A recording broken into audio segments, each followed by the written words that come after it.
Mr. Speaker, honorable members, I thank you, honorable Speaker, for giving me this opportunity to appear before this House and to provide a report on Kenyans' preparedness and containment and management of the threat posed by Ebola virus disease, following your directive during the plenary sitting of the 2nd June 2026. I also acknowledge the concern raised by honorable members regarding the possibility of Ebola virus disease importation into the country, the establishment of a quarantine and isolation centers in Kenya, the preparedness of public health facilities, and the nature of the regional and international coordination mechanism. From the onset, I wish to assure this House and the people of Kenya that the country has not recorded any confirmed case of Ebola virus disease as of 3rd of June 2026. The government is, however, treating the regional outbreak with the seriousness it deserves, because Ebola is a severe disease with high fatality and huge public health threat. And Kenya's position as a regional aviation, trade, transport, and diplomatic hub places the country at increased risk of importation of the disease. Honorable Speaker, the epicenter of this outbreak is in DRC and Congo.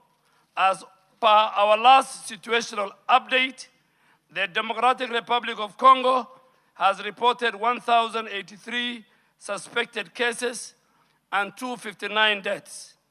Of these, 321 cases are laboratory confirmed, with 48 confirmed deaths.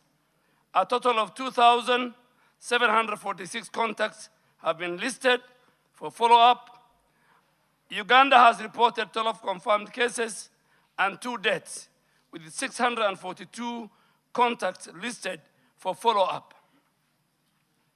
Honorable Speaker, this disease is associated with the Bundi species of Ebola virus.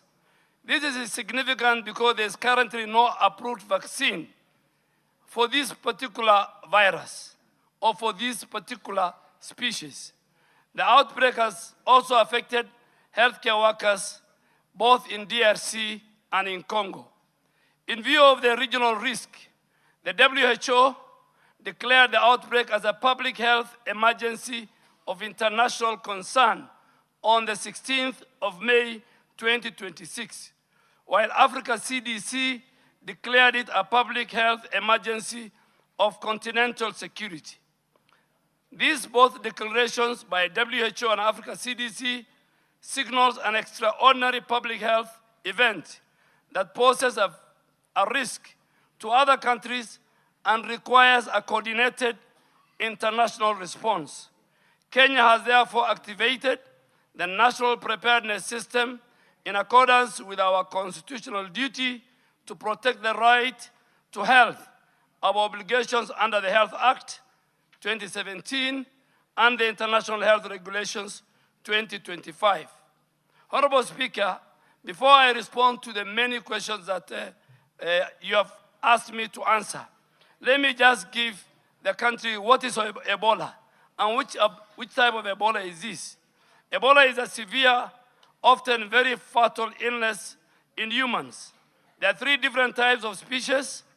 There's Ebola, Zaire, Sudan virus, and the current one we have, which is called Bundibugyo virus, which has the capacity to cause large outbreaks. The modes of transmission are many, Honorable Speaker and members. The infection index from contact to the wild animals. Thereafter, transmission occurs from person to person through blood or bodily fluids from infected persons or dead bodies. Transmission can also occur from contaminated surfaces or objects like bed linen and clothing or unsafe injection practices. What are the early signs and symptoms? The average incubation period of this particular virus, Ebola virus, is between 2 to 21 days infected people are not contagious until they develop the symptoms. Initial signs and symptoms are non-specific. Many common infections, like other diseases like malaria, typhoid, meningitis. But the symptoms are usually of a sudden onset. They include fever, chills, headache, joint pain, muscle pain, backache, nausea, vomiting, diarrhea, fatigue, weakness, skin rashes, among others. Bleeding is less frequent and can occur in the later stages of this disease. Who is at risk of infection?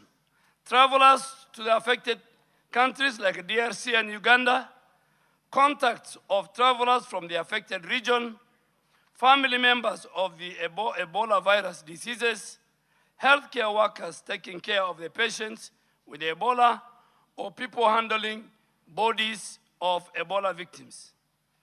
How do we prevent Ebola? Early identification and prompt referral and isolation of the suspected cases. Basic universal precautions of hand hygiene and gloving in health setups during the routine work.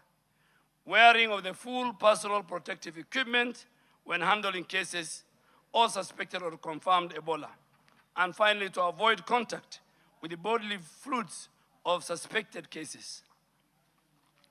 Honorable Speaker, allow me now to address the questions that appeared on the letter you addressed, and the first one was the measures by the government to manage and contain the threat of Ebola.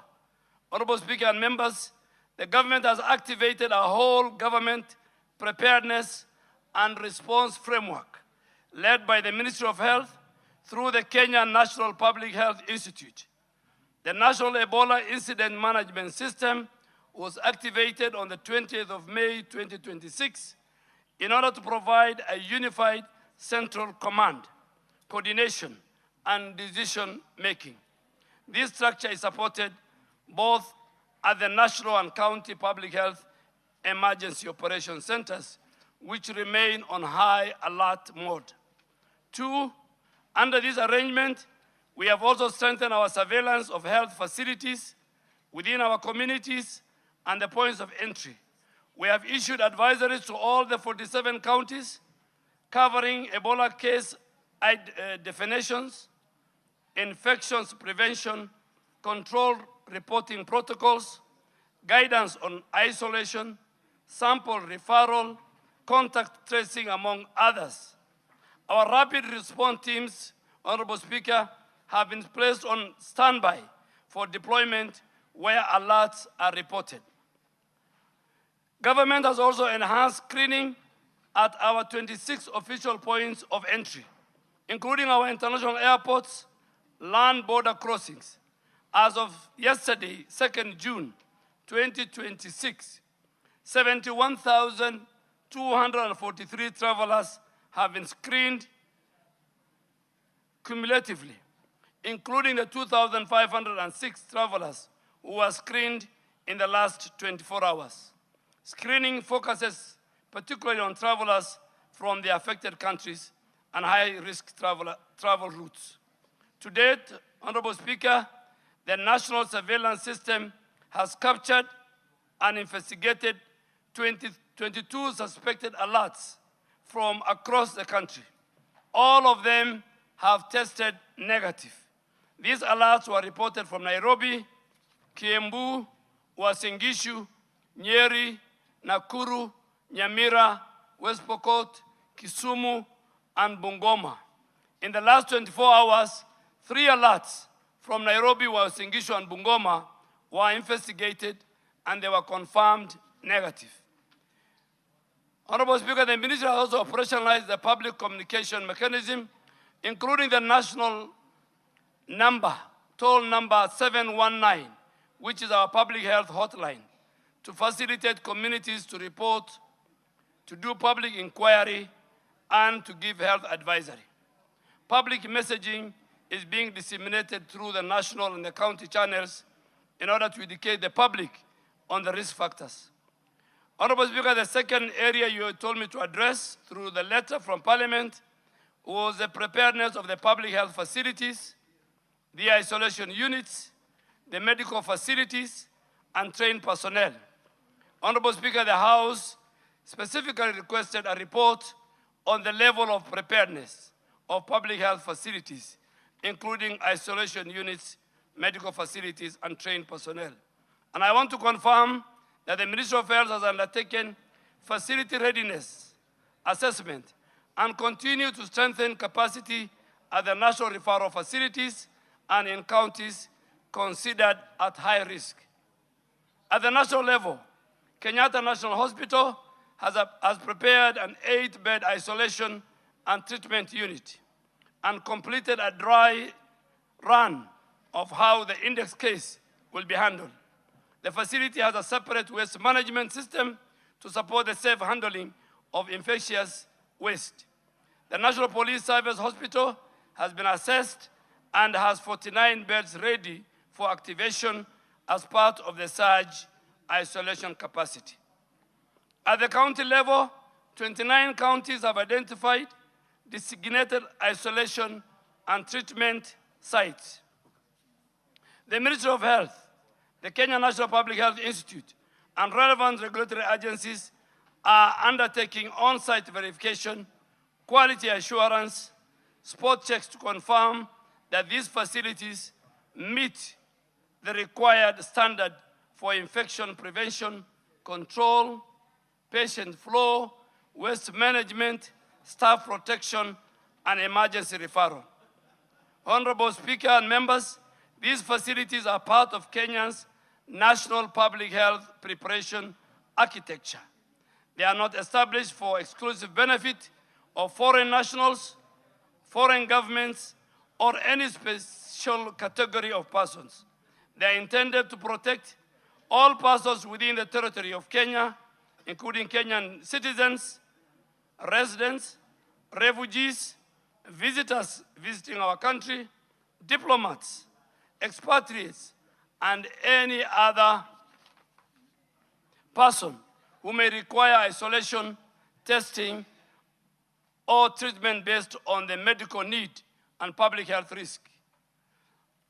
This position is consistent with the Constitution, the Health Act of 2017, the Public Health Act, and the International Health Regulation 2005. If any person is identified within Kenya as a suspected or confirmed Ebola case, the correct public health response is to safely isolate, test, treat, and trace contacts within the jurisdiction where the risk is detected. On personnel readiness, Kenya has mapped a surge capacity of 241 expert responders comprising of 51 epidemiology and laboratory training program, 118 African volunteer health corps professionals, 72 basic health emergency management specialists, and these teams are on standby for deployment to support surveillance, contact tracing, case investigation, laboratory diagnosis, and field responses. Additionally, 1,069 national and county health workers have been sensitized on Ebola preparedness and response through a very structured virtual sessions. On-site training and simulation drills have been undertaken in Busia County and Busia border, where 60 health workers have been trained, and additional exercises are going on. Our plan for the county of Turkana and Trans Nzoia. A national tabletop exercise is scheduled for 15th to 18th June 2026 to test coordination, referral, laboratory, and response. Thirdly, Honorable Speaker, you have asked the measures we have activated as a ministry, which I have really enumerated. Honorable Speaker, in surveillance, the health facility and community-based surveillance have been intensified Ebola case definitions have been distributed to all counties. Rapid response teams remain on 24-hour standby. Counties have also been directed to identify and operationalize isolation facilities, holding areas, and quarantine facilities. At our points of entry, screening has been strengthened through health declaration requirements, temperature screening, symptoms assessment, and referral protocol. Thermal scanners, holding rooms, ambulance systems are being reviewed and activated in all our priority ports of entry, including major airports and high-volume land border points. On our laboratory preparedness, the virus being an extreme biohazard, 4 laboratories have been designated for Ebola testing. The National Public Health Laboratory, KEMRI Nairobi, and KEMRI Kisumu, and a mobile laboratory deployed to Busia. These laboratories are equipped for molecular diagnosis with a mobile laboratory positioned to reduce the turnaround time in the border region. However, Honorable Speaker, I wish to be very candid with this House. While laboratory capacity is strong, the current stocks of specialized test kits, reagents, personnel protective equipment, which are estimated to support only approximately the first 200 suspects, are in place now.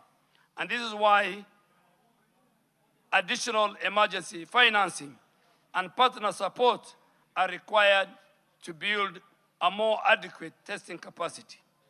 In infection prevention and control, the World Health Organization has provided 1,000 Ebola PPE kits, which are available in the country and being prepositioned to support preparedness activity.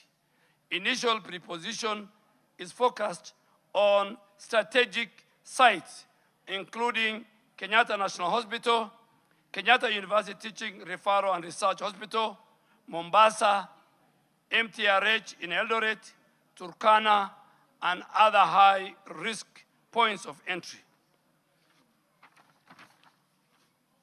Honorable Speaker, the fourth item was on regional cooperation, coordination with our neighbors, foreign governments, and international health agencies.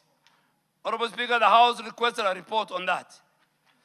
Kenya is working closely with all the affected and neighboring countries, regional institutions, international partners, because Ebola is not a national problem. It's a regional, it's a global security, it's a global public health security threat. The ministry is engaging in cross-border coordination with our sister country, Uganda, with a particular focus on sharing surveillance information, traveler screening, case notification, contact tracing, laboratory referral, and rapid response readiness. Kenya is coordinating, and we have held meetings at the highest level with the World Health Organization, with the Africa CDC, with the IGAD, with the EACC, with the International Organization for Migration, with the US Center for Disease Control, all these at ministerial level, and with other development partners. This cooperation is focused on surveillance, on laboratory support, on simulation exercise, on technical guidance, training, risk communication, logistics, and partner resource mobilization. And I wish to emphasize, Honorable Speaker, that international cooperation does not mean surrender of our national authority and sovereignty. All public health decisions within Kenya remain under the authority of the government of Kenya. International partners provide technical assistance, commodities, financing, training, and logistical support. Regarding the recent media reports alleging that Kenya has entered into an agreement with the United States of Government to establish a quarantine facility for US citizens or foreign nationals, I wish to state it clearly that Kenya and the US government signed an agreement on cooperation in threat reduction, biological and infectious diseases engagement program on the 24th July 2015 during the state visit of our President and President Barack Obama. President Uhuru and President Barack Obama. The agreements were therefore approved by the cabinet then in April of 2016 and subsequently introduced in this House in Parliament, laid on the table of the House on the 19th of July 2016. Upon undergoing parliamentary procedures and public participation and the House process, the House approved the ratification of the agreement on the 9th of February 2017. This agreement subsequently entered into force on 6th of April 2017 and has a validity of 5 years. And Honorable Speaker, the renewing of this cooperation was again signed and came into force on the 5th of April 2022, which the annex I have provided. The extended agreement has a validity period of 7 years and is valid to the 5th of April 2029. Further, on the 4th of December 2025, we again signed a cooperation agreement with the United States of government to strengthen Kenyan healthcare system on our different areas, including digital health, including HIV/AIDS, TB, and malaria. Over the last 23 years, Honorable Speaker, the government and the people of the United States, through the U.S. government health program, has provided close to $8 billion, equivalent to slightly over 1 trillion Kenya shillings in support of the Kenyan health sector. This investment has significantly strengthened our national response to HIV, TB, malaria, maternal newborn, and global health security. The government of Kenya deeply appreciates this long-standing partnership and remains committed to ensuring that the gains made are sustained through the increased domestic investment, strengthened institutions, and successful implementation of the Kenya-US Health Cooperation Framework, which provides a pathway towards greater country ownership and sustainability of our health program. Honorable Speaker, the proposed Ebola treatment and isolation unit at Laikipia Air Base is part of the 23 similar units to be established in the country as part of our preparedness and response. This facility will jointly be run by the government of Kenya and the US government under the command of the Air Force Commander, the base commander, and the entire medical team of the Kenya Defense Forces, working together with the Ministry of Health. This proposed facility reaffirms Kenya's position as a medical hub in the East Africa region with the capacity to offer specialized care for complex infectious diseases like Ebola. I must also inform the House that aspects of the matter relating to the alleged international health agreements and containment arrangements are now before court. Accordingly, and in keeping with the doctrine of sub judice and standing orders of this House, I will avoid discussing the merits of any active litigation. But I will, however, continue to provide this House with the government's public health position and preparedness status. Honorable Speaker, you also asked about the establishment and accessibility of the Ebola disease control and isolation centers. Honorable Speaker, the House asked whether Ebola disease control and isolation centers have been established in the country. And I want to say this. I hasten to add that there is a significant presence of Kenyans in the affected regions of both DRC and Uganda. Many Kenyans work in Uganda and do business both in Uganda and DRC. And two of our leading banks, KCB and Equity, employ Kenyans who live in that region.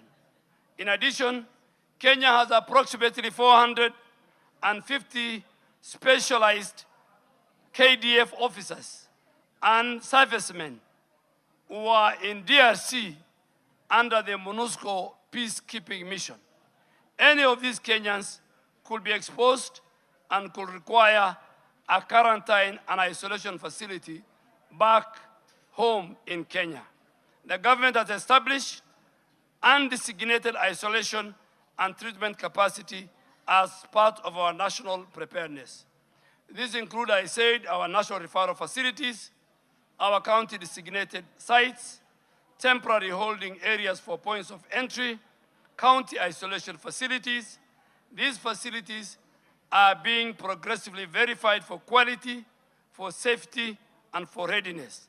And I want to reiterate that all such facilities are established for the protection of the people of Kenya and all persons within the Kenyan borders. They are not only foreign facilities, they are not for foreign facilities, they are not exclusive facilities, they are not facilities reserved for any nationality, they are public health assets established and coordinated under the authority of the government of Kenya. In the event of a suspected case, the response will be guided by medical triage, exposure risk, clinical need, and public health protocols.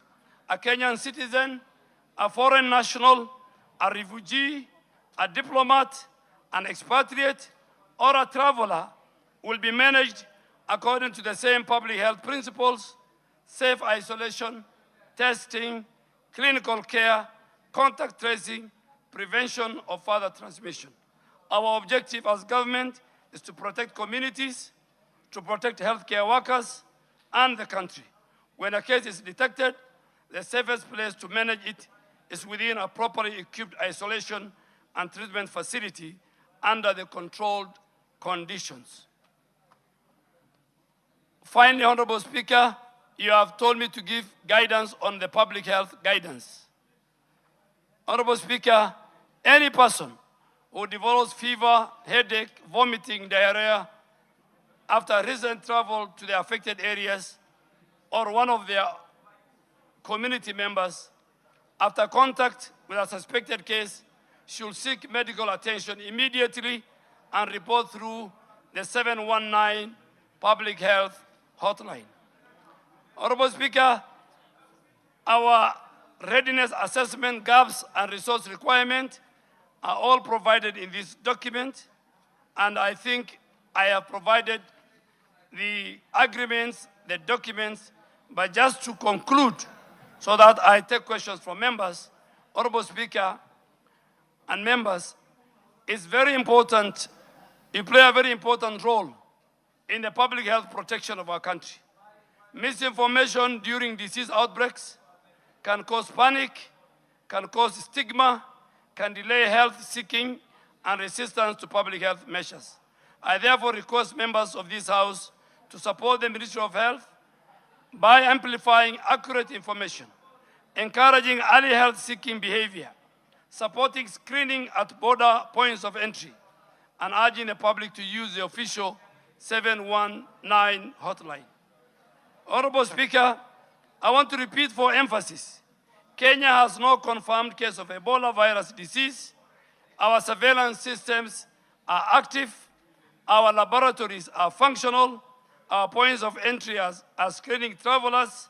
Our rapid response teams are on standby. Our health workers are being trained. Our isolation facilities are being verified and strengthened. And the government of Kenya remains fully in control of the preparedness and the response architecture. Our approach is guided by science, the law, the national interest, the public health protection, and the international obligation that as a country we have. We will continue to act transparently. We'll continue to act decisively. We will continue to respond responsibly in order to protect Kenyans and all persons within our borders. I thank you, Honorable Speaker, and I'm ready to respond to any questions from the honorable members. Thank you, Honorable Duale. Sarah Korere. Thank you, Speaker. Speaker, we've had a very elaborative explanation from the Cabinet Secretary. And Speaker, coming from Laikipia, we have a lot of reservations and especially concerns from the people we lead because we are representatives of the people. Speaker, it is clear that this Ebola is rare and fatal disease. And common sense will dictate that if this disease starts in a particular place, it will be natural that you just contain it where it has started. I want to ask the Cabinet Secretary. He has said that the government of Kenya and the government of the US signed an agreement way back in 2015. And in 2019, there was Corona, which was a global problem. We didn't see the US come out the way they have come out now to construct a Corona isolation center or a center to help the Corona people who are infected by Corona in Laikipia or anywhere in this country. And if they have, probably the Cabinet Secretary can tell us. About this Ebola thing, I want to ask the Cabinet Secretary. You know, it's very unfortunate that we saw a US Secretary of State in Washington declaring that they will not allow even one single case of a corona-infected US citizen, I mean Ebola, set foot in America. So if they're infected in Congo, they will not take them to treat them in America, they will not treat them in Congo, they will bring them to Laikipia. And you know, members, allow me to say this. You know, the people of Laikipia, we have never healed from the aftermath of colonization. We still feel that even today we are still being colonized because half of our land went to the British colonizers and it later on went to their citizens, and we have never regained a single inch of the ranches they took from us. And now they want to bring Corona.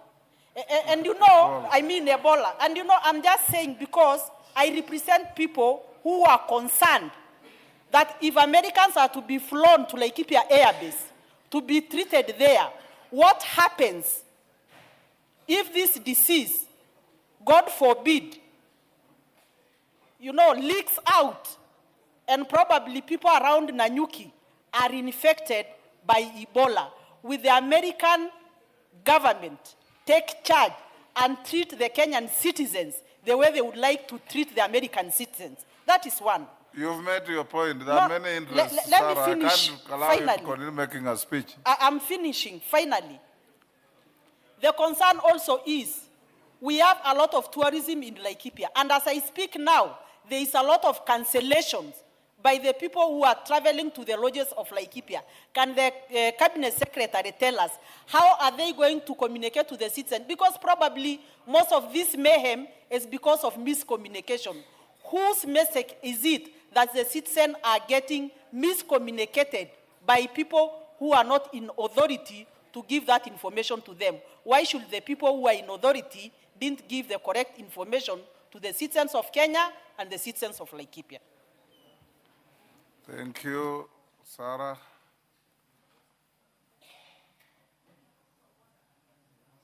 Mere Mase.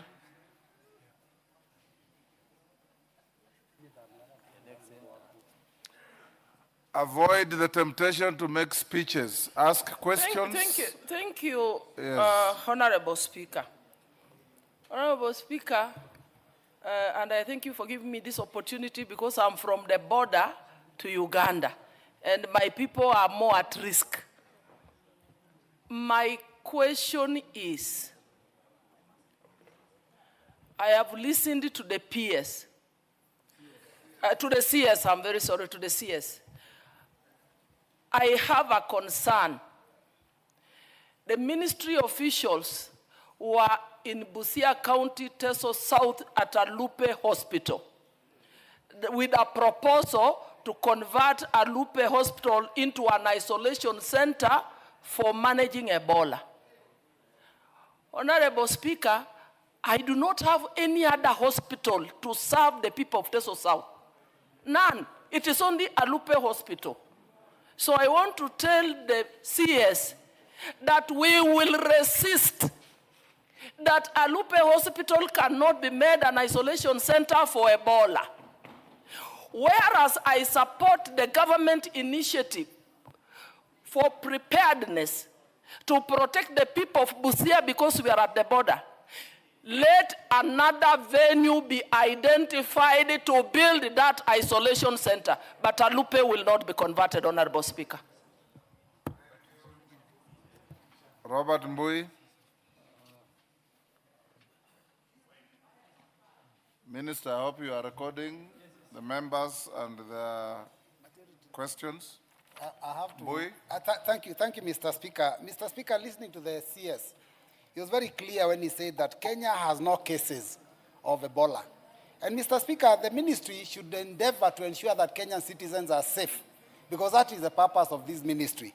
Now, we know that Ebola is highly contagious. There is this agreement that he says there is, because of sub judice, he cannot maybe table it before us. But Mr. Speaker, I want to ask him to just clarify. In that agreement, which is between Kenya and the US... He didn't say that. He didn't say he cannot table. In fact, the because agreement he has not tabled, Mr. Speaker. The agreement is here. Oh, we have it, okay. Yes. Or the court case, the matters he said that he will not are delve contained in the into court matters case. sub judice. So, Mr. Speaker, I wanted to just find out, where in that agreement does it say that we can expose Kenyan citizens at the expense so that we can be able to save citizens of the US? It's very important that he points out that, because in my opinion, I think that cannot have been something that this House would have passed. And Mr. Speaker, finally, I also want him to clarify, is it true that this center that is supposed to be built in Mount Kenya region is supposed to be only meant to be used by US citizens and not Kenyans? He needs to clarify that for us. Thank you, Mr. Speaker.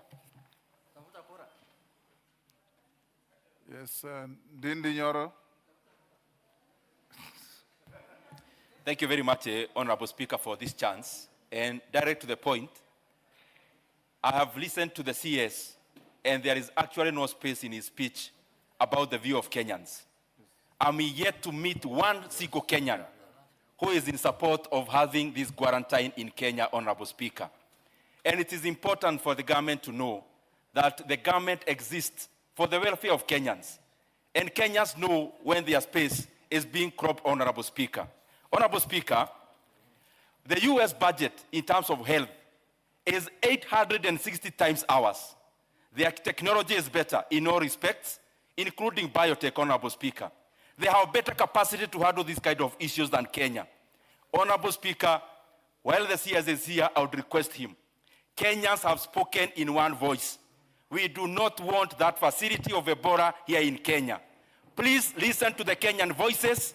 And Honorable Speaker, as the CS is here, the CS should actually bite himself and the obligations to what the Kenyans are looking forward to. Lastly, Honorable Speaker, in terms of the fragility of our health sector, and also listening to some officials from the US proclaiming clearly that they do not want any case of Ebola in their country, how reckless would the government be in doing exactly the same that which the country that is the US do not want in their soil? As Kenyans, we refuse. The government must listen to Kenyans and desist from having this quarantine in Kenya. Yes, Mama Zamzam. Asante Mheshimiwa Spika, na mimi pia niweze kumwelezea waziri, ndio Ebola na kujitayarisha ni kitu kizuri sana, kwa sababu hawa ni majirani zetu, wengine wanatuuzia kahawa umumu, wengine wanafanya nini, lakini iwe ni kama kukinga Wakenya peke yake, waziri. Lakini waziri, ikiwa na mimi nataka niwaambie hata wale wabunge walikuwa hapa, kwa sababu inasemekana hiyo ilipita hapa bunge hapa, na Ndindi Nyoro ulikuwa hapa kwa hii bunge. Kwa hiyo ni vitu ambavyo mngeweza kukataa wakati ule, ili isiweze kupita mumpatie rais wakati mgumu.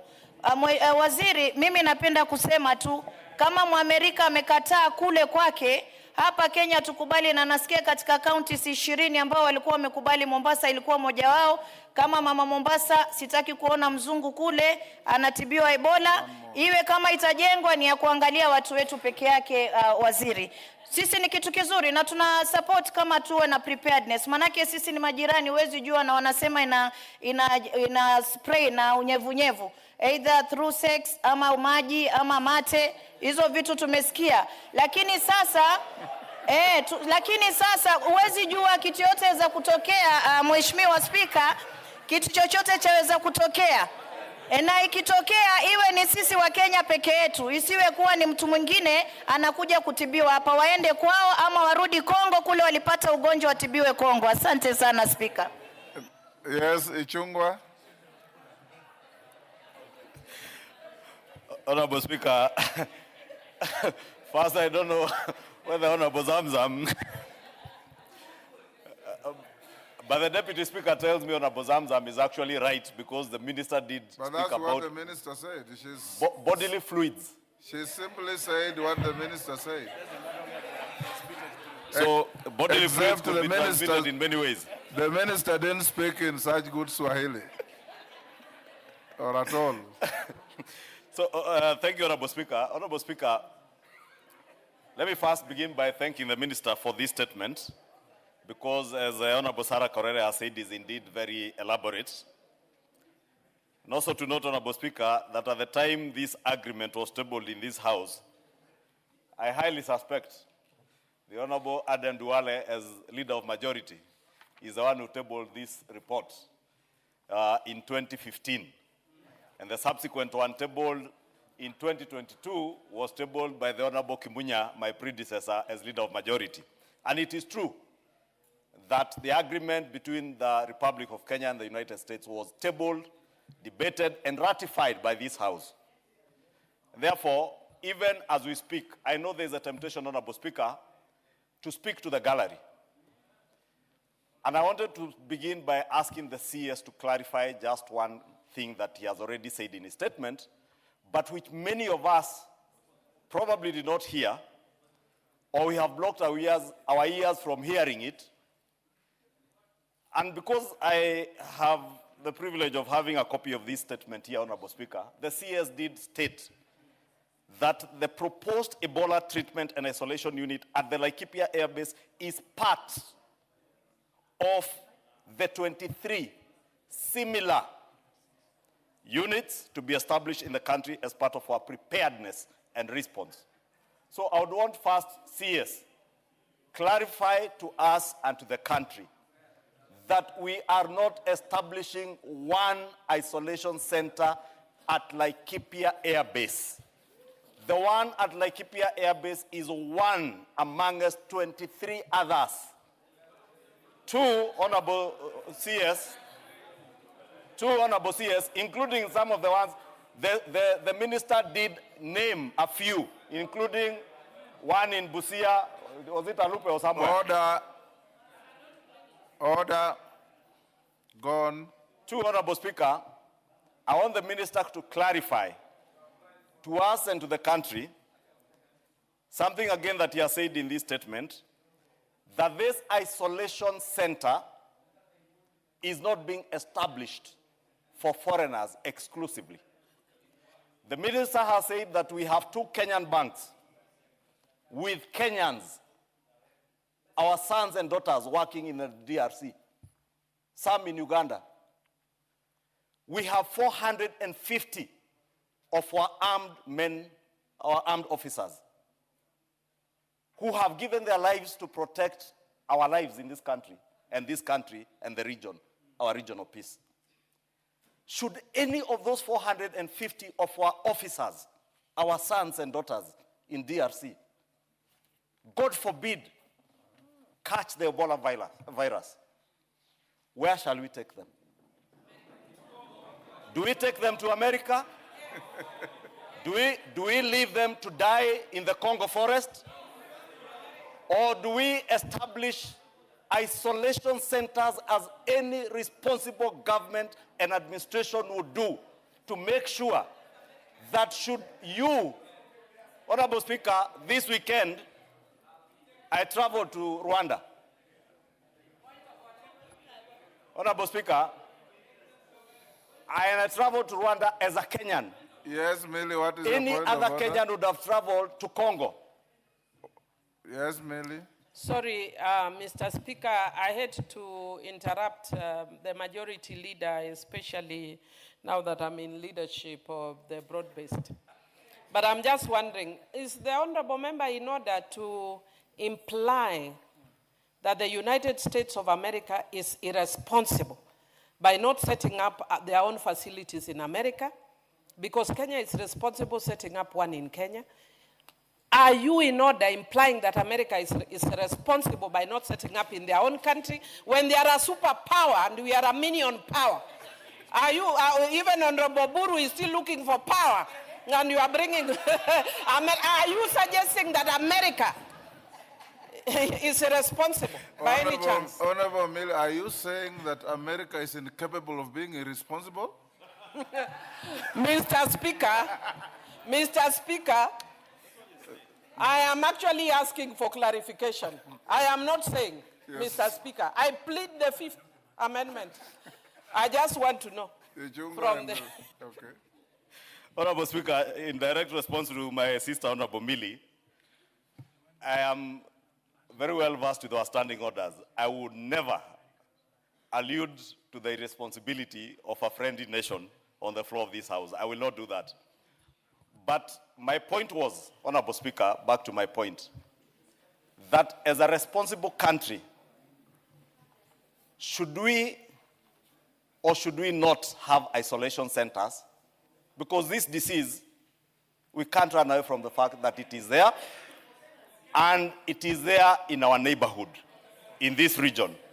Therefore, the question that I wanted the CS to clarify, Yes.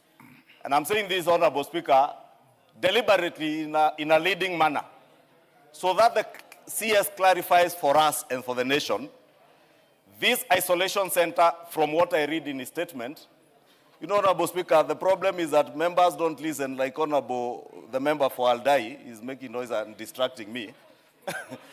And that is why maybe we may have missed some of the issues the CS has said.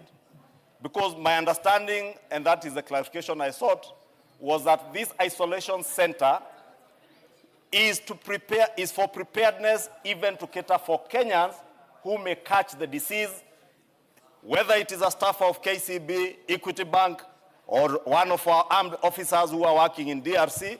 Should they catch the disease, for instance, the military, the natural thing would be if I was a commander-in-chief or the CDF, airlift anyone in an isolated manner to the airbase, to the isolation center there, to be treated there. But a truck driver, Honorable Speaker, who Senator. catches the disease in DRC, in Goma, and probably is detected at the Busia border. Is there a facility at the Busia border? Because I have read about the laboratory testing there. Maybe among us, the 23, the CS should also clarify where are these other 23 centers to be established? Do we have them around the border with Uganda and where the trucks are passing, both legal and the illegal crossings? Because I see in his statement he's spoken about the legal crossings. But there are also illegal border points. What are we doing? Lastly, CS, on your preparedness, you have spoken about the contact tracing. We're at about 100%, 87% on laboratory readiness, rapid response teams at 90%, infection prevention and control at 56%. But you have also told us that we have kits for the first 200 suspected cases. And that is where preparedness comes in, Honorable Speaker, and I hope the CS can tell us, have you then prepared? Because I've also seen your request You are saying the first 100 cases will cost about 2.686 billion. Is this money already provided for in the budget? Or should we, as we go to the budget process, now factor additional resources for this preparedness for Ebola? Because the first 200, if we learned anything from COVID, to get from 0 to 1,000 cases would take less than 3-4 weeks. Therefore, Honorable Speaker, I will just seek those clarifications. And Honorable Speaker, let me just close by saying this. Ebola is a dangerous disease from what we have seen. But as a country, we must be prepared. And those isolation centers ought to be there, but they cannot be exclusively for others to use without Kenyans. And I think that's the very critical clarification. Because, Honorable Speaker, you know, in closing, this country, as Michael Joseph once told us, we have peculiar habits. Now, as politicians, many of us are very good experts in Ebola. And many Kenyans, almost all Kenyans are experts in Ebola. Let us hear from the experts, including the doctors here. Waziri, let him respond to those. But before that, Minister, allow me to acknowledge your children, students in the galleries. In the Speaker's Gallery, we have Githunguri Girls School from Kandara, Muranga. We have St. Musingo High School from Ikolomani, Kakamega. Students, when your school is mentioned, you stand up to be acknowledged. In the public gallery, we have Kapsimbeyo School from Kuresoi South, Nakuru. USIU Africa, I believe there are students from Roysambu, Nairobi. Masjid Al-Amen Academy from Starehe, Nairobi. Gijiwe Methodist Fellowship from South Imenti, Meru. And Githurai Mixed School, Ruiru, Kiambu. On my behalf and on behalf of the House, we welcome the students, their teachers, and those accompanying them to Parliament. Minister, you can proceed to respond. Thereafter, we'll take another round, which will be the last one. Thank you, Mr. Speaker. Mr. Speaker, I am ready to answer the valid questions by our honorable members, my colleagues. But Honorable Speaker, we are dealing with a very abnormal situation. And I want the House to look at the Public Health Act, Section 35 and Section 36. That mandates the Ministry of Health to take all the necessary action to protect and safeguard the safety of our citizens, our visitors, and all those who live within the borders of our country from any of the infectious diseases. To my sister, Honorable Sarah Korere, but before even Honorable Speaker answer that question, first I think for information, we have 12 counties which are very high risk. These counties are Nairobi, Mombasa, Uasin Gishu, Busia, Kisumu, Bungoma, Trans Nzoia, West Pokot, Turkana, Homa Bay, and Migori. And this is because of the air, the road, transport, and the northern corridor. Then we have got high risk. The first one was very high risk. The high risk counties are 13. These are Vihiga, Kakamega, Nakuru, Kericho, Nandi, Kiambu, Machakos, Makueni, Kilifi, Taita Taveta, Isiolo, Elgeyo Marakwet, and Garissa. Honorable Speaker, again, for the information of the House, as of today, we have designated, verified 3 major hospitals as treatment centers: Kenyatta National Hospital, the Kenya National Police Hospital, MTRH in Eldoret.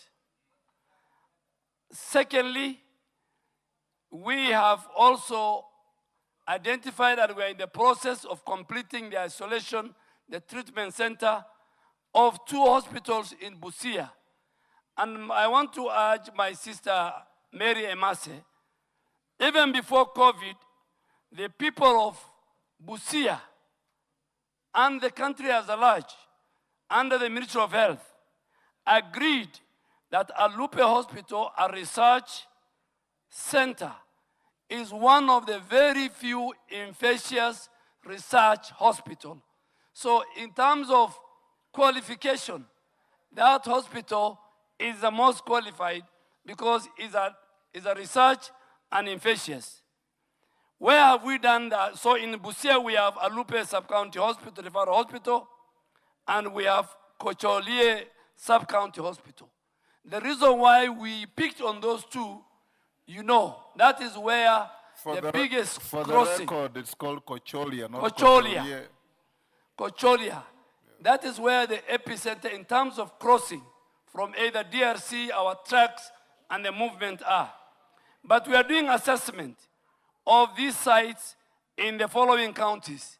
And Honorable Speaker, under the Public Health Act, we don't need to do public participation. We are not going to consult citizens. Even members of parliament here, when they fall sick, they rush to their doctor to make sure they get the best treatment. So this epidemic does not require any consultation. Tomorrow, God forbid, if Ebola is found in this country, this house will call me back here to this chair to ask me why are Kenyans dying.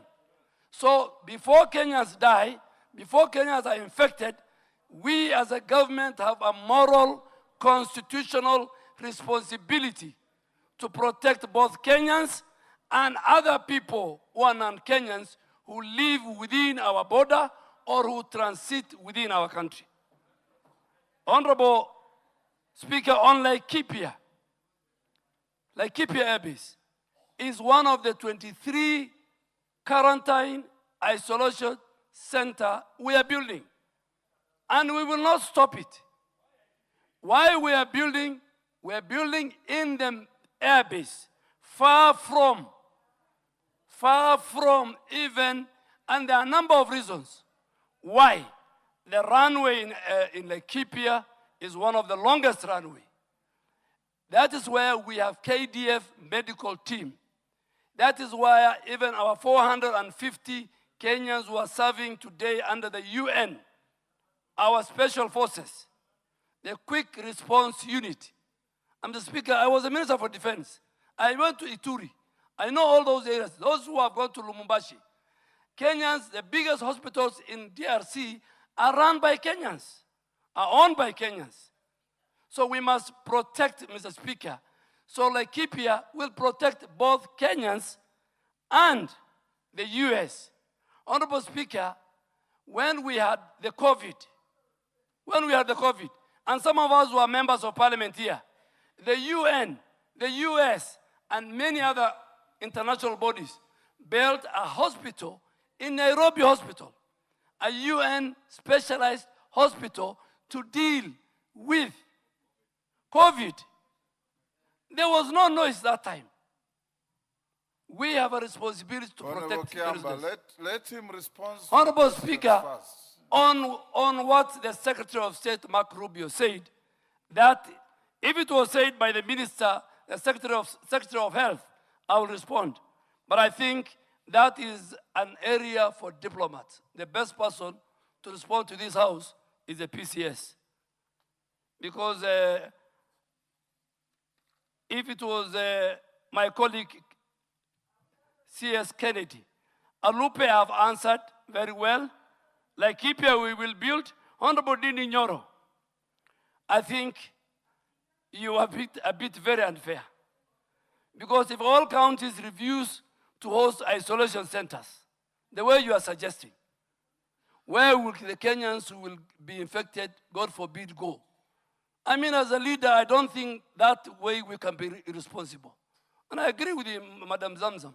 Semen is part of the fluid. You are right. You are right. I saw people laughing at her. Body fluids. When we talk of body fluids, there are different types. Semen is one of the body fluids. So Honorable Ndindi Nyoro, I really want to urge you, my very good friend, if we say every county refuses, then where are we going to treat Kenyans? Are we going to treat them up in the air? We as a government have a responsibility. We can still even create another isolation center in one of our barracks in any part of the country. If today it was in Mordecai in Garissa, in Isiolo, so it will treat both Kenyans and foreigners. And please, let us not politicize it. The document that we signed, and it was for the good of our country. In the good of our country. It was good for our country. Kenya, Honorable Speaker, is number 2 in terms of healthcare delivery. South Africa is ahead of us. And very soon, even the US that you are praising, having a very good healthcare system, I can assure you, under the good leadership of President Ruto, we will become number 1 in healthcare delivery in another 10 years. Honorable Kimani, I have given all the 23 on our table of all the isolation centers, including let us not politicize the health of our citizens. And I want to ask a question, Honorable Speaker. A Kenyan who is in DRC crosses today. He passes through the scanners in Busia. Minister, you are not here to ask questions. Yes. Give a hypothesis. No, Honorable, I want to compare with the US one. Yes. If a Kenyan crosses and then the scanners don't detect as having Ebola, the incubation period for this disease is 3 weeks. He comes and joins his family and the community. After 2 weeks, he's found to be infected with Ebola. What is the damage that Kenyan can cause? You know, we must look at how to save the nation. So we are more concerned about Americans coming, but we are not concerned about even the thousands of Kenyans, truck drivers who pass every day, go on there. We are just focused. Let us not make, Honorable Speaker, this thing more of the Kenya Kwanza administration. The health of the citizens of our country is a collective responsibility. Those in government, those in the opposition. We can play around with anything else. Honorable Speaker, the Honorable Sarah Korere, there have been 16 other previous Ebola outbreaks in our country. This is the 17th one. So it didn't come with this government. COVID was not with this government. So, and then Ebola and all infectious diseases, they don't know borders. They cross. They can cross from anywhere. And we must make sure the isolation and treatment centers, including the one in Laikipia, are securely controlled. The environment, even within the Laikipia, in fact, because it's a military camp, is even more secure than the ones we are putting in the counties. Any one of us can be infected with Ebola, God forbid. Healthcare workers will be trained. Waste management will be done. Honorable Speaker, Honorable Mary Emasi have answered a question. Honorable Ndindi have answered this question. I think there was Honorable Zamzam under the International Health Regulation Act of 2005, which this House has adopted. We are obligated. We are part of the global community. We are part of the global health security. Kenya is celebrated as one of the key leaders in global health security. We are obligated not only to take care of our own, but we are obligated to treat, to detect, and make sure even those who are not Kenyans, but who are within our border, must be taken care of, so that we are not safe until all of us are safe. I think the Honorable Deputy Minority Leader, my old colleague, the facility is receiving patients. What we have passed in the House was on infectious, biosafety, biological. which were all stipulated in the agreement. And Honorable Speaker, I have carried all the documents for this house. It was there before. You can get it from the Hansard, how it was passed, but I still have copies at the Ministry of Health. So quarantine is not only for Americans, even Kenyans will be isolated at the facility, and I have highlighted the huge Kenyan population in DRC and Uganda need our support. Honorable Speaker, I think most of the questions I have answered. The last one is, let our preparedness and response be dictated by science and not by politics. How we respond, how we protect our citizens from Ebola, which has no vaccine, it should be guided by science, but not politics. We'll go back to politics when we know the country is safe, the citizens are safe. And Honorable Speaker, finally, Nairobi is the center of the diplomatic community. The UN at Gigiri, the only one in the global south, extra 8,000 staff have been brought in the last 3 months. This is where we have the multilateral institutions. This is where we have JKI last year received 9 million visitors and about 3 million tourists. All those, plus our citizens, we must be cognizant of their health. Honorable Speaker, so like Kipia, Honorable Korere, the one on the land taken, I think it is this house again which has passed the agreement between us and our UK partners. So there's nothing illegal the government has done. Let's all of us be the voices and help us communicate to our constituencies that Ebola, and particularly this variant, is dangerous, it has no cure, and all of us must be vigilant and alert, and those of us in the health ministry, we will protect our citizens. Order, Mary Emase. What is it, Emase? He has responded to your question.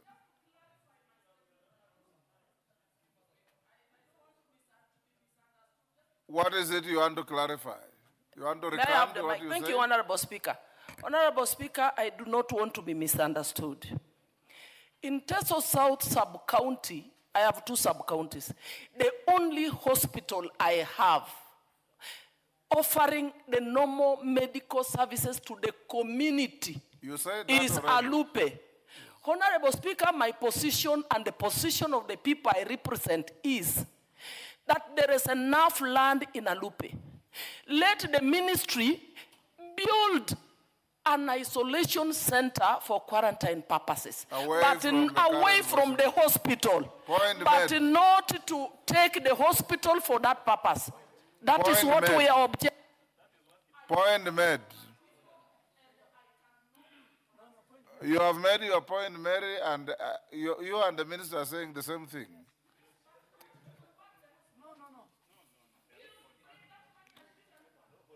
Honorable members, order. Honorable members, the time I allocated has been overshot. Just hold your horses. Has been overshot by 9 minutes.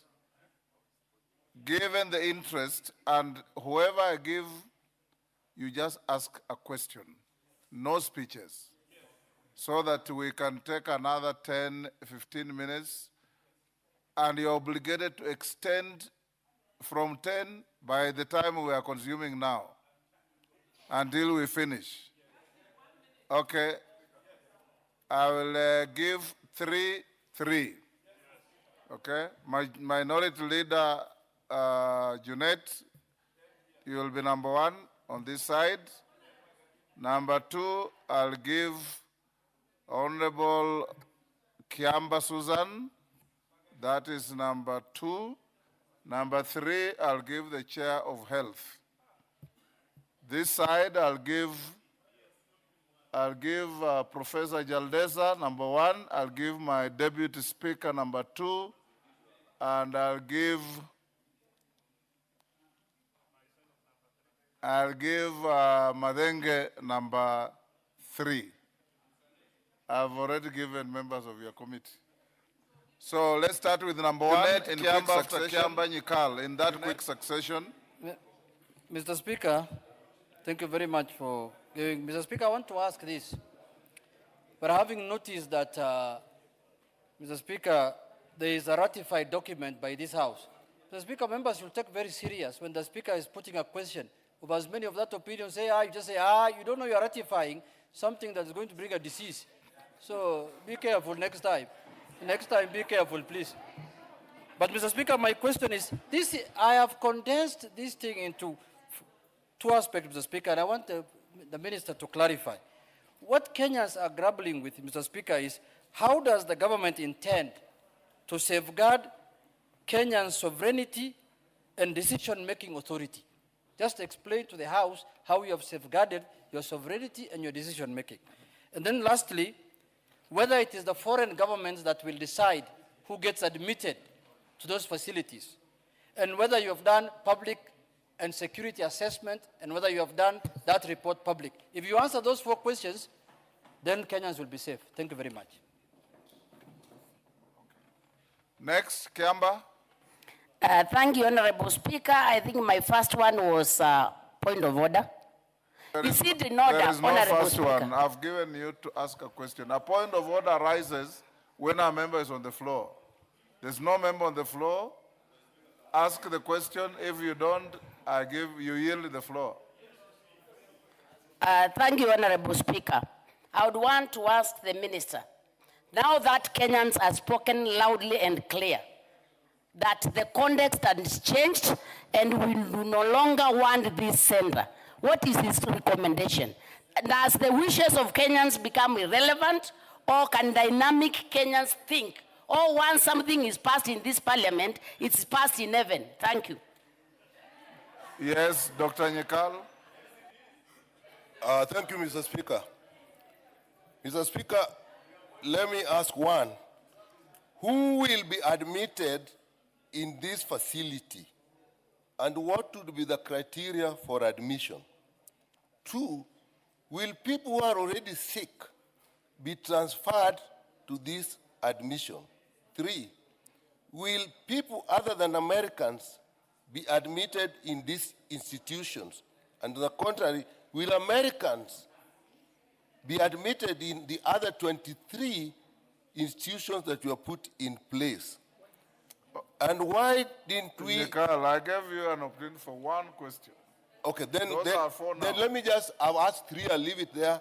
But let me make a comment about the agreement, because I know the agreement, I remember the discussion, and I've had time to look at it. The agreement is a general agreement, Mr. Speaker. It is not just Ebola, it is other diseases, it is nuclear materials as well. And in every point in the agreement, it says with mutual agreement. At every point in that agreement, it says with mutual agreement. So, Mr. Speaker, I only wanted to make those 2 points. What is the point of order, Carolo Mondi? What's your point of order? Honorable Speaker, is it in order for the chair of the Health Committee to mislead the House and the nation that in those 2 agreements, which I have here and which I have read, there's a clause that provides for the establishment of an isolation and treatment center in case of any outbreak of Ebola or any other disease? There's none. I can read them out for you. If it is, show us, tell us the article. Order, Honorable Carolo Mondi. Order. Mr. Speaker, I say... Dr. Nyikal, I heard you clearly. Take your seat. Take your seat. Carolo Mondi just wanted an entry to make an inflammatory statement. Yes. You never said that. Jaldeza? Jaldeza? Here, thank you. Order, Carolo Mondi. Nyikal never said what you are saying. I'm closer to him. And I listen to all of you. Thank you, Mr. Speaker. Thank you, Mr. Speaker. I want to tell the House that Kenya is lucky to be having the leading and the best researchers in this region. Kenya has been taking leadership in leprosy research at Alupe, which was an isolation center. Mr. Speaker, when HIV started, HIV patients were actually isolated until people learned that it's not such contagious disease. And it was based at Cambridge, and it has done very well. And the research work which was done and the researchers were left behind for the country. Mr. Speaker, last COVID was such a threatening disease that we were actually trying to look for beds for patients who have COVID. And people are going to all sorts of funny places, including some hospitals in Kibera, and it saved people's lives. But the good thing, the Nairobi Hospital East Wing, was left behind for the hospital Yes, and for the Orero, country. what is the point of order? Oh. He Mr. has a Speaker, point of order. Let's hear him. is it right for my colleague to refer to Kibera as funny hospitals, even in Kibera? Is Kibera not a constituency? Yes. It's demeaning my constituency. Go on.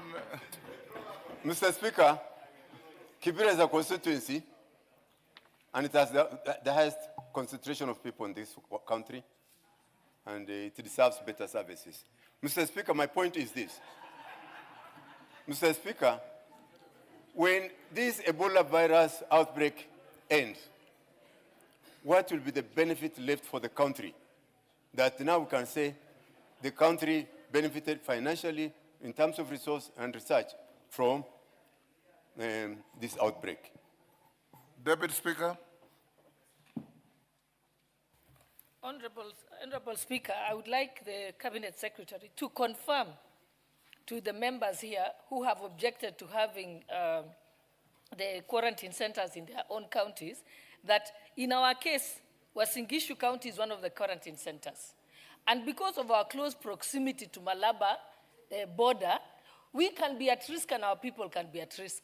And that is the reason why we are not politicizing it. We are welcoming it because we know they'll take the necessary steps to make sure that we don't risk. And also, I want the Cabinet Secretary to also confirm to members that you're not going to endanger our health because of politics. This is a highly infectious disease. In fact, it can warrant calling of a state of emergency in the country. It is not a choice for people to make or a court process. The moment the country, if people's health is endangered and livelihoods are at risk, we might not even be, you're not supposed to even question. So I think it's important to know that that is not something that is within our prerogative to say, I don't want this hospital, or I do not want that hospital. And for Honorable Karoli Omondi, if you look at page 5, you will see the participants intend to collaborate in the following areas: surveillance and outbreak response.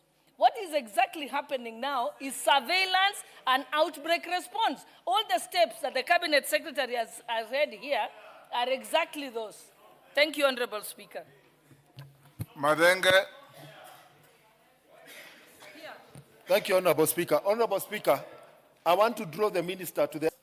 And therefore, Honorable Speaker, the minister cannot fail to respond to the words of the Secretary of State in saying that the United States will not allow Ebola-infected patients into their borders, because that is the issue that Kenyans are talking about. In Kenya, it is the Ministry of Health. So, CS, you cannot abdicate responsibility. Honorable Speaker, my second content, again on the agreement, is Article 11, page 11, that this agreement shall remain in force subject to Article 13.2 for a period of 5 years from the date of entry into force and the ratification by this House. There was no express, although there is a provision in 3, this agreement may be renewed for an agreed period upon mutual consultation and consent. In the in the approval provided by this House, did this House envisage that when an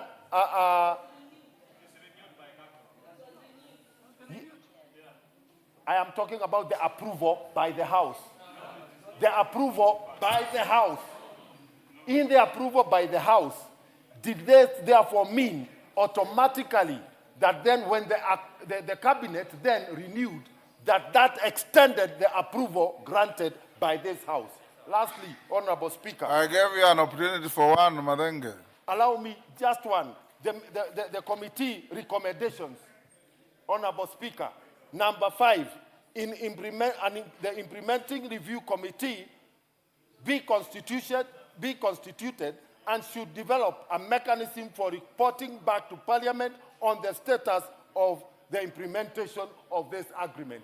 How many reports, Honorable Speaker, have been brought to this House on the implementation? Minister, before you answer, let me give the minority whip, Millie. Millie, thank you. ask one question only. Thank you, Mr. Don't Speaker. make a speech. No, I actually wasn't going to give a speech. You are the one prompting me. But I'm not asking. I will stop you if you try. I'm not asking. I'm not going to. Go ahead. Millie. Thank you, Mr. Speaker. Mr. I've Speaker. given Millie on account of being your leader. Go on. Thank you, Mr. Hey. Mr. Speaker, you can see Suberians are disturbing each other.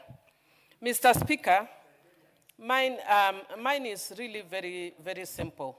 And if you listen to the concerns, Kenyans are not really too worried about setting up of centers that protect Kenyans. Kenyans are worried about the statement that was made by Rubio from the US that seems to imply that this facility is for Americans to protect Americans so that the infected Americans do not touch American soil. And Mr. Speaker, if you want my opinion, it was a very irresponsible statement. Yes, it was a very responsible statement. Yes.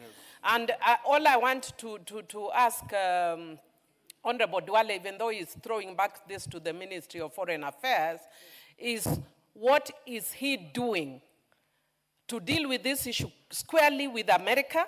We have seen our counterparts in West Africa when they're being bullied by the French, that they take a firm position and say no. So what are you doing to tell America that they are a friendly nation and we are friends to them, but we cannot allow a situation that compromises our own nationals to maintain that friendship? We cannot allow such things in Kenya. Thank you. Last, Bukose. Thank you, Honorable Speaker. Honorable Speaker, I want to confirm that when the report was tabled in 2016 by the Committee of Health, I seconded that report, and the chair was Honorable Nyamai. What I wanted to ask the Cabinet Secretary, what I wanted to ask the Cabinet Secretary, why are you laughing? No, it was Honorable Nyamai. If it's a statement of fact, it remains a statement of fact. It's a statement of fact. Yes. Honorable Nyekalu was a member of the committee. And Honorable Speaker, one funny thing about that report is that when we put into the dailies to ask for public participation, there was no single memorandum from the public. Nobody wrote anything. And I think Kenyans also need to be responsible. They must be able to look at some of these when the parliament puts a document for opinions or memorandum in the dailies, that they should also be able to give inputs. And therefore, honorable members who are not members of parliament by them cannot say that they were not Kenyans at that time. They needed to have even put their input. What I wanted to ask the Honorable Minister, Mr. Speaker. Kajiado South, Parashina. What's your point of order? Mr. Speaker, is a member in order to come to maybe to relate the public participation by then and what is going now is Ebola. So we're talking about the Ebola, the foreign, whatever is happening, the question is about Ebola. It's not about the agreement by that time. I think you're wasting my time because you don't understand. This is the Junet. problem of not understanding what we were ratifying. Honorable Speaker, what I wanted to ask... Yes, Honorable Junet, what is it? Hold your horses. Mr. Speaker, Dr. Pokose should have given us more information that Dr. Nyamai was the chair and he was the vice chair. Yes. He put it like he was a member. No, I but, was a vice but, chair. but Mr. Speaker, just to... He said he seconded. Yeah, but he was the vice chair of that committee. Yes. Mr. Speaker, the fact of the matter that is coming out today here is that Parliament ratified this treaty, Mr. Speaker. Yes. Let us be open to Kenyans. We gave them an opportunity to give their public participation.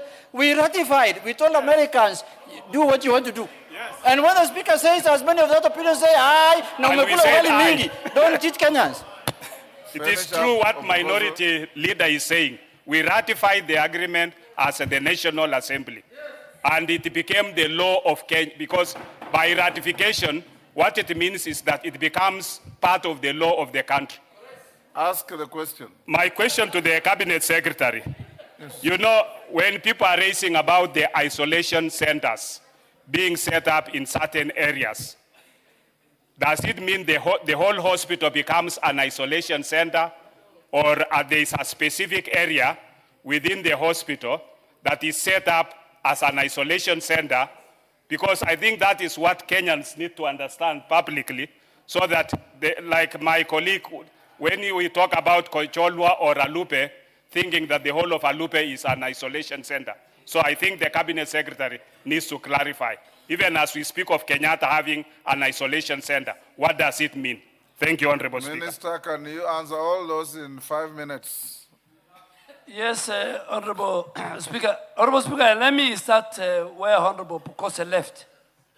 That isolation centers are not part and parcel of the hospital where citizens access for other services. And it's not something only with Ebola. It is a standard procedure when an infectious disease happens, whether it is Marburg, Mpox, name it. So even in Alupe, in any facility, even in Laikipia, it is very far. Those who come from Laikipia know the expansiveness of Laikipia Air Base. It is far from the base and all the facility in the base. So no hospital. Honorable Chair, Honorable Junet asked whether the issue of our sovereignty. And in my statement I say, and I want to emphasize, that international cooperation does not mean surrender of our national authority and sovereignty. All public health decisions within Kenya remain under the authority of the government of Kenya. International partners and governments, including the US, they provide technical assistance, they provide health commodities, they provide finance, and I want to thank the US government, the only one so far, apart from WHO, who has provided 1.7 billion for just only Ebola. They provide training and logistics support within the framework approved by the Kenyan authorities, and which is consistent with the Kenyan laws. So, Honorable Junet, I want to assure you that all the facilities which are being established, including the one in Laikipia, for the protection of the people of Kenya and all persons within the Kenyan borders, they are not foreign facilities. They are not exclusive facilities. They are not facilities reserved for any nationality. They are public health assets established and coordinated under the authority of the government of Kenya. Honorable Speaker, Honorable Sholei, I think, made it very clear. We have a moral responsibility. Every county where we are setting isolation, quarantine, treatment centers, They are based on science and the law. And it's done by experts who are Kenyans. Honorable Madenge, you are a member of the health committee. You know that I have never shied away or abdicated my role as a minister for health, and I'll never do it. But this agreement first was signed by Minister Macharia. It was again extended by my very good colleague, the current Minister for Agriculture, Kagwe. And when an extension is being done, it only requires one ratification by the House. So the House has passed, the way we have passed many other many other agreements, and this is all to protect our people. Honorable Nyikal, Kenyans will have a priority in admission to any of the centers, including Laikipia. And we should not be very much preoccupied just one center. I don't know what is so fast about Laikipia. We have 23 centers. Even in my own backyard in Garissa, it's one of the counties. Tomorrow, if we agree to put it, and we're going to put it, the people of Garissa will be saved. So we have 23 centers, Laikipia included. And Kenya is one, and let us promote one Kenya, one health, and we protect Kenyans regardless of where they come from, regardless of their counties. We need the isolation quarantine centers, Honorable Speaker, first and fundamentally, morally and constitutionally, to protect our citizens, Kenyans. Again, also to protect other people who live or who come through our country. But for our partners who have signed the agreement, they can access these centers. Americans can access any of the centers. Of course, Laikipia is one of the centers they have jointly worked with the Kenya Defense Forces. Honorable Speaker,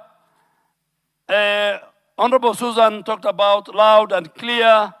I don't know, I can't answer what is loud and clear, because Kenyans, when they want to make their choice, they do it through a referendum or through public participation, not through demonstrations. And the health of our citizens cannot and will not be decided by 3, 4 people, 10 people who will demonstrate outside MOH. Tomorrow, if Ebola, God forbid, finds itself in our country, the person and the people who will be held responsible is the current government. And we must do whatever it takes to protect the citizens of our country. Honorable Speaker, Honorable Jalesa and Honorable Jalesa, I think, he said we did this. We have the best capital. Jaldeza didn't ask a question. Yes, Honorable Mili. Please, my good, we join Mili, Honorable Mili, together to this House of Excellency, Honorable Speaker. Don't compare us with some other places. We are ahead. We are number one in the healthcare. We have a very good relationship with the US. They spent $8 billion. Today, the gains we are proud of in HIV, in AIDS, in malaria, in the capacity of the laboratories in Kisumu, like Kemri, CDC, Walter Reed in Kericho. Those were built because of the partnership we have with the US government. For Mark Rubio, I think Senator Mark Rubio, the speaker, has spoken about it. He's a former long-serving Kenyan foreign minister. He understands diplomacy better than me. I've never been a diplomat. Thank you, Mr. Speaker. We'll end there. Yes, Nyikal. Which one? Will people who are already sick where they are be transferred to this unit? Mr. Speaker, I ask that question because science and international practice is when people are sick of a disease in a pandemic or an epidemic, you treat them where they are. You don't move sick people to a place where there's no disease. I would want a question to that. And Mr. Speaker, let me also say, this agreement does not oblige the government to put an Ebola unit. This agreement was general. Yes. Honorable Speaker, even to Honorable Nyakal, even here members are sitting. We transfer our patients from one hospital to another hospital. Why do we do it? Because we want them to get better care. The healthcare system, and I don't want to be misquoted, the healthcare system there and the healthcare system for a Kenyan who gets sick. I am sure all of you sitting here, if your next of kin gets Ebola in DRC, the first thing you'll do is to bring to a better healthcare system in Kenya. Honorable Speaker, and I don't want to talk about hypothesis. As of today, there's no Ebola outbreak. So don't take me to a situation where I discuss about people who are infected with Ebola. When that comes, then the House can call me back and ask me that question. That, are you bringing in people who have Ebola? As of today, there's no Ebola patient in Kenya. When that time comes, I am around, the House can call me back.